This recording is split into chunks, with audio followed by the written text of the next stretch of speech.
करने वाले हैं सर। कुछ रिपोर्ट्स सामने आ रही हैं जिनमें ये लिखा हुआ ये बताया गया है कि ईरान ने सीरिया के अंदर मौजूद अमेरिका के एयर बेस पर अटैक किया है। अभी तक कैजुअलिटीज रिपोर्ट तो नहीं की गई, लेकिन ये खबर सामने आई है कि अटैक जो है वो हो चुका है। डोनाल्ड ट्रंप ने ये अनाउंसमेंट की है कि चाइना, रशिया और भारत पर इकोनॉमिक बस्टर बॉम्ब फेंका जाएगा, यानी उन पर सैंक्शंस लगा दी जाएगी। क्यों? क्योंकि उन्होंने बढ़ चढ़कर अमेरिका का साथ नहीं दिया। पाकिस्तान के प्राइम मिनिस्टर ने खुद कॉल की है ईरान के प्रेसिडेंट को और कहा है कि इस मुश्किल की घड़ी में हम आपके साथ खड़े हैं। अमेरिका ने बहुत बुरा किया। ये पाकिस्तान की स्टेटमेंट उस दिन के बाद आई है जब पाकिस्तान ने नोबेल पीस प्राइज के लिए ट्रंप को चुना था। जब ट्रंप इतनी बड़ी बड़ी इकोनॉमीज पर सैंक्शंस लगाने की सोच रहा है, तो इस बीच में पाकिस्तान जो खुल्लम खुल्ला वहां पर कॉल करके कह रहे हैं कि हम आपके साथ खड़े हैं, इस बीच हमारा क्या बनेगा ये बताए। ट्रंप को तो ओपनली हमारा साथ चाहिए। ट्रंप को जी, पाकिस्तान को बिल्कुल ट्रंप का साथ नहीं देना चाहिए। एज अ मुस्लिम कंट्री और एज एथिकली हमें अपने रीजन के हवाले से भी हमेशा जो है ईरान का साथ देना चाहिए। ईरान हमारा इस्लामिक मुल्क है और हमारा भाई है, और हमें बढ़ चढ़ कर, क्योंकि वो डिफेंड कर रहा है, वो अटैक नहीं कर रहा है। इसराइल ने, नेतन्याहू ने अटैक किया है बगैर किसी वजह के, और Iran has the right to defend it. और पाकिस्तान को हमेशा जो है ईरान के साथ खड़ा होना चाहिए, नहीं तो अगली बारी जो है वो पाकिस्तान की ही है।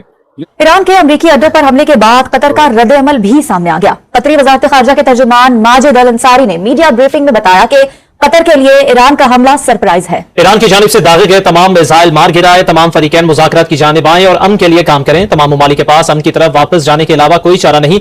कतर में सूरत हाल काबू में है, जिंदगी मामूल पर आ गई है। ईरान के अमरीकी अड्डों पर हमले के बाद कतर का रद्द-ए-अमल भी सामने आ चुका है। कतरी वजारत खारजा के तर्जुमान माजिद अल अंसारी ने मीडिया ब्रीफिंग में बताया कि कतर के लिए ईरान का हमला सरप्राइज है। ईरान ने कतर पर हमला कर दिया है। जी हाँ, ईरान ने कतर पर बैलिस्टिक मिसाइल्स के साथ कतर में मौजूद अमरीकी एयरबेस पर हमला कर दिया है।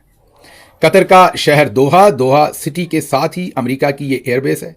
ये अमेरिका की सबसे बड़ी मिलिट्री बेस है मशरिक़ वस्ता के अंदर। इस एयरबेस पर 10,000 अमरीकी फौजी जो हैं वो मौजूद होते हैं, और इस पर बेशबहा उनके तैयारे भी हैं, बाकी भी उनका सारा सिस्टम है। तो आप ये कह सकते हैं कि मशरिक़ वस्ता के अंदर ये उनकी लार्जेस्ट मिलिट्री बेस है, इसीलिए ये बहुत ही अहम है।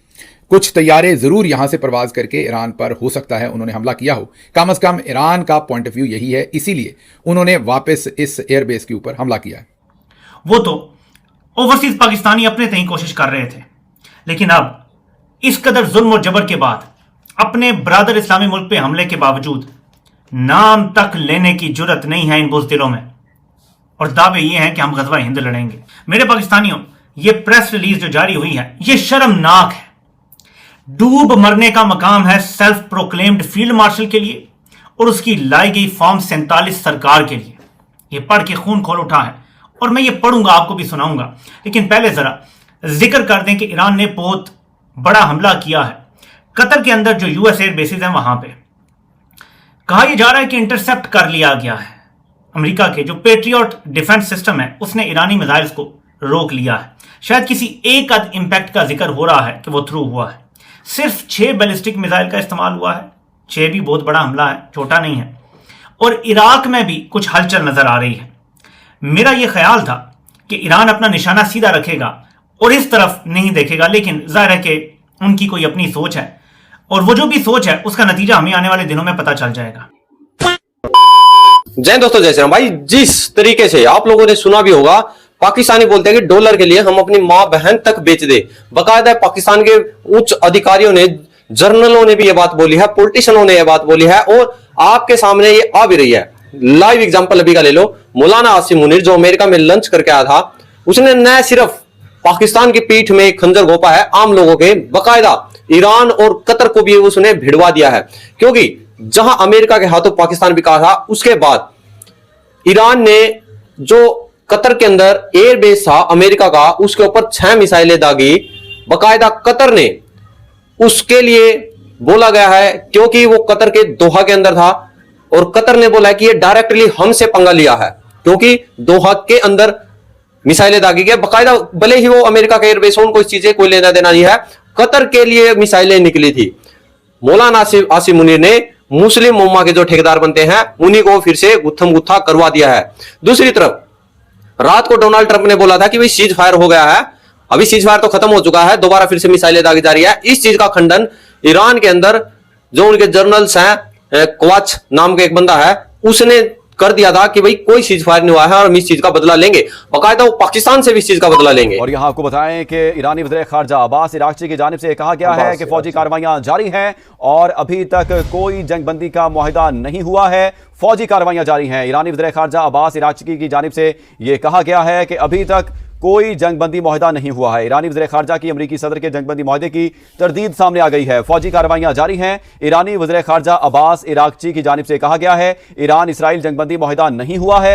ईरानी वज़ीर ख़ारजा की अमरीकी सदर के जंगबंदी मुआहिदे की तरदीद सामने आ गई है, फौजी कार्रवाइयाँ जारी हैं। ईरानी वज़ीर ख़ारजा अब्बास इराक़ची की जानिब से कहा गया है ईरान इसराइल जंगबंदी मुआहिदा नहीं हुआ, ऐसा कहना है ईरानी वज़ीर ख़ारजा अब्बास इराक़ची का। कह रहे हैं कि इसराइल और ईरान के दरमियान अभी तक कोई जंगबंदी का मुआहिदा नहीं हुआ है और साथ ही साथ फौजी कार्रवाइयाँ भी जारी हैं, फौजी कार्रवाइयाँ जारी हैं। अब्बास इराक़ची ये कह रहे हैं और वो ये बता रहे हैं कि इसराइल और ईरान के दरमियान कोई भी सीज़ फायर या जंगबंदी का मुआहिदा नहीं हुआ है और फौजी कार्रवाइयाँ भी इस वक्त जारी हैं। अब्बास इराक़ची ईरानी वज़ीर ख़ारजा अहम बयान सामने आया है जिसमें वो ये क्लेम कर रहे हैं कि ईरान और इसराइल के दरमियान जंगबंदी का कोई मुआहिदा अभी तक नहीं। कि हमारे बगल में एक पड़ोसी है, वो पड़ोसी ने एक दिन ट्रंप साहब को रिकमेंड किया, उनकी सरकार ने ऑफिशियली रिकमेंड किया कि साहब इनको नोबेल पीस प्राइज दी जाए। अगले दिन उन्होंने अमेरिका को कंडेम कर दिया, कहा कि साहब ये तो हम इनको कंडेम करते हैं, तो ये गलत मामला है, क्या कर रहे हैं यहाँ पर। और उसके अगले दिन पता चला कि साहब की उन्होंने तो अमेरिकन को एयरबेस भी दे दिए हैं और आज तो खबर आ रही है कि साहब की जो अमेरिका की इन्फेंट्री है वो भी पाकिस्तान पहुंच चुकी है। तो अच्छा, ये मुझसे मिस हो गया वाला चीज ये। हाँ, ये आज ही आया है उसमें, I don't know about it's veracity, लेकिन ये जी किसी ने डाला है उसका वीडियो जी। तो साहब मैं ये जानना चाहता हूँ कि आखिरकार ये किसकी तरफ है और इनका ये जो चल रहा है मामला, ये है क्या? मैं कंफ्यूज हूँ फ्रैंकली। आप इनके साथ बहुत लंबे समय डील कर चुके हैं आर्मी में रहते हुए, तो आप कुछ समझाएं मुझको। सर देखिए, आप प्रशासनिक सेवा में रहे हैं, आपका तरह तरह के लोगों से पाला पड़ा है, किस्म किस्म के लोगों से पाला पड़ा है, परंतु पाकिस्तान एक ऐसा जीव है कि निर्जीव है ये नहीं कह सकते सर। तो ऐसे व्यक्तियों से, ऐसी सोच से शायद आपका पाला नहीं पड़ा होगा, परंतु हमने इनको बड़े क्लोज क्वार्टर से देखा हुआ है, इनकी सोच को देखा हुआ है। सर जो व्यक्ति अपने भाई को, देखिए फौज में जो सोल्जर होता है वो आपका भाई समान होता है, भाई तुल्य, तो अपने भाई को वो तड़पता हुआ छोड़ जाए और फिर उसको मना कर दे कि ये मेरा भाई है नहीं, तो ये सोच जो है वो केवल पाकिस्तान और केवल पाकिस्तान में ही चल सकती है। दुनिया का कोई भी देश ऐसी हरकत कर नहीं सकता और सेना तो कदापि नहीं। परंतु इन लोगों ने सारी भावनाओं को, सारे मॉरल फाइबर को छिन्न भिन्न करने के बाद में इस चीज को बारंबार दिखाया है कि ये अपने लोगों को किस प्रकार से डिसोन करते हैं। सर ये सारा रास्ता क्लियर करके और पाकिस्तान को अपने इस फैसले के बारे में सोचना चाहिए। बेशक ट्रंप ने पाकिस्तान इंडिया की वॉर रुकवाने में बड़ा अहम किरदार अदा किया और इसलिए पाकिस्तान ने उसको नोबेल प्राइज के लिए नॉमिनेट करने की भी शायद बात की है, लेकिन जो उसने ये ईरान की बेसिस के ऊपर, न्यूक्लियर के ऊपर हमला किया है, ये बहुत गलत है जी। हम इसका प्रॉपर कंडेम करते हैं और पाकिस्तान की गवर्नमेंट से रिक्वेस्ट करते हैं कि वो ईरान का साथ दें और हमें भी ईरान के साथ होना चाहिए। लेकिन इसराइल ये कहता है कि जो ईरान है वो न्यूक्लियर बैलिस्टिक प्रोग्राम बना रहा था और वो स्पेशल इसराइल के लिए भी बना रहा था, क्योंकि इसराइल की और ईरान की शुरू से बहुत ज्यादा लगती है। इस बीच इसराइल ने ये भी कहा, इसराइल ने एक मैप भी शो किया जिसमें उन्होंने ये बताया कि आस पड़ोस के जितने ममालिक हैं उन सबके लिए भी ईरान का ये प्रोग्राम बहुत खतरे वाला है, इसीलिए उन्होंने ईरान पर अटैक किया। और आप कह रहे हैं कि पाकिस्तान ईरान का साथ है, ईरान तो पाकिस्तान पर भी अटैक कर चुका है। ईरान के अंदर सुन्नी मुसलमान, मैंने तो बहुत सी रिपोर्ट्स पढ़ी हैं कि ईरान के अंदर सुन्नी मुसलमानों के साथ बहुत बुरा सलूक किया जाता है। इस वक्त मुस्लिम कंट्रीज भी ईरान को ये कह रही है कि आप नेगोशिएशंस करें, आप टेबल टॉक्स करें, क्योंकि जंग से कोई फायदा नहीं है। लेकिन ये बात ये है कि हमें ना जहाद से दूर कर दिया गया। इस वक्त हमें शिया सुन्नी फसादात इन चीजों से बाहर निकल के ना, अपने जो फिरका वराना चीजों से निकल कर एक उम्मत और नबी करीम अलैहिस्सलाम की उम्मत के हवाले से सोचना चाहिए और जहां पर भी उम्मत परेशान हो वहां पर अटैक करना चाहिए, हमें उसको डिफेंड करना चाहिए और साथ होना चाहिए। बेशक ईरान ने, जब इंडिया ने हम पे अटैक किया, ईरान हमारे साथ नहीं खड़ा था, लेकिन हमें एज अ मुस्लिम उसका साथ देना चाहिए। और चूंकि दूसरी तरफ यहूदी हैं और ईसाई सब इकट्ठे हैं, तो हम क्यों शिया सुन्नी फसाद में, मसले में फंस के और एक दूसरे के मतलब मुखालिफ आ रहे हैं और एक दूसरे का साथ नहीं दे रहे, ये गलत बात है। हमें चाहिए कि हम एक दूसरे का साथ दें। ईरान ने अमेरिकी हमलों का बदला लिया कतर में फौजी अड्डों से और इराक में फौजी अड्डों से। White house high alert. White house में सिचुएशन रूम में अमेरिकी सदर ट्रंप अपनी टीम के साथ मौजूद और सूरत हाल का जायजा ले रहे हैं। इस वक्त जो सिचुएशन है वो ये है कि ईरान ने ऑपरेशन बशारतुल फतह का आगाज कर दिया है और कतर और इराक में अमेरिकी फौजी अड्डों पर मिसाइल हमले किए हैं। ईरान को एटमी हथियार फराहम करने के लिए तैयार हैं, ये बात की है रूस के अहम तरीन एहलकार ने। ईरान ने अमेरिकी हमलों के जवाब में ऑपरेशन बशारतुल फतह के तहत इराक और कतर में मौजूद अमेरिकी फौजी अड्डों को मिसाइल हमलों के जरिए निशाना बनाया और अमेरिकी मीडिया के मुताबिक ईरान की जानिब से कतर की जानिब 6 बैलिस्टिक मिसाइल फायर किए गए, जिनमें अमेरिका के जेर इस्तेमाल अल अदीद एयरबेस को निशाना बनाया गया। अल अदीद एयरबेस अमेरिकी फौजी अड्डों में बहुत बड़ा फौजी अड्डा तस्वुर किया जाता है और इसे सदर दफ्तर कहा जाता है। बैरून मुल्क जितने भी अमेरिकी फौजी अड्डे हैं उसका इसको सदर दफ्तर कहा जाता है।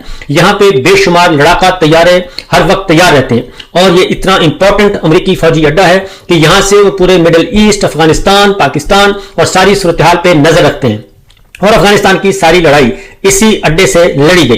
तो ये बहुत ही इंपॉर्टेंट, अहम तरीन और स्ट्रेटेजिक अड्डा था जिसे ईरान ने निशाना बनाया।